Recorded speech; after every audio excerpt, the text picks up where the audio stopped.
The Election Commission of Pakistan on Thursday told the country's Supreme Court that the much-awaited general election will be held on February 11 next year.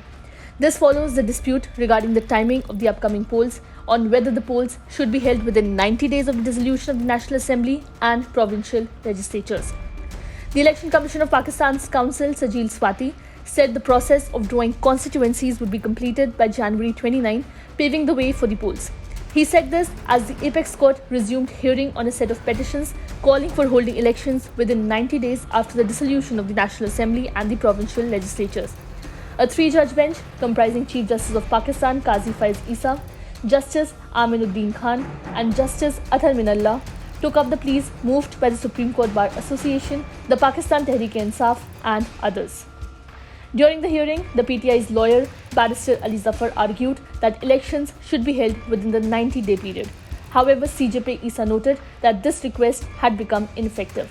Zafar contended that the delay in holding elections was a violation of fundamental rights. The PTI chosen Pakistan president had initially proposed elections to be held by November 6, but the Ministry of Law and Justice clarified that the authority to announce the election date rests with the ECP, not the president. The country's Apex Court is now faced with the task of resolving this dispute, weighing the role of the president and the ECP in setting the election date. 6 years ago, Nawaz Sharif, the Pakistan Muslim League Nawaz leader and 3 times Prime Minister, was ousted from power after he fell out with the powerful military establishment. In the subsequent election, the Pakistan Tehreek-e-Insaf of Imran Khan, then a darling of the establishment, was voted to power. Mr. Sharif was disqualified and jailed while his party accused the military of rigging the election in favour of the PTI. In 2019, he went into exile in London. 4 years later, the situation has changed dramatically. Mr. Khan, who was ousted from power last year, is now in jail and a critic of the military. And Mr. Sharif, once a foe of the generals, returned last week amid fanfare. So, Pakistan is back to the present when Mr. Sharif returns to the country, probably in an understanding with the generals ahead of the general elections.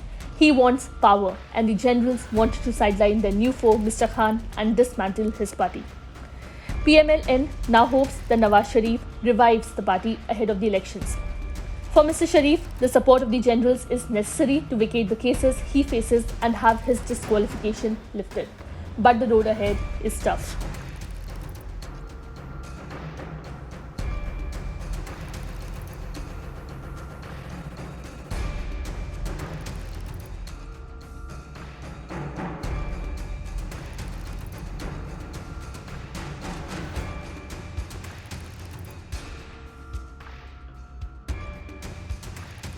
Subscribe to One India channel and never miss an update.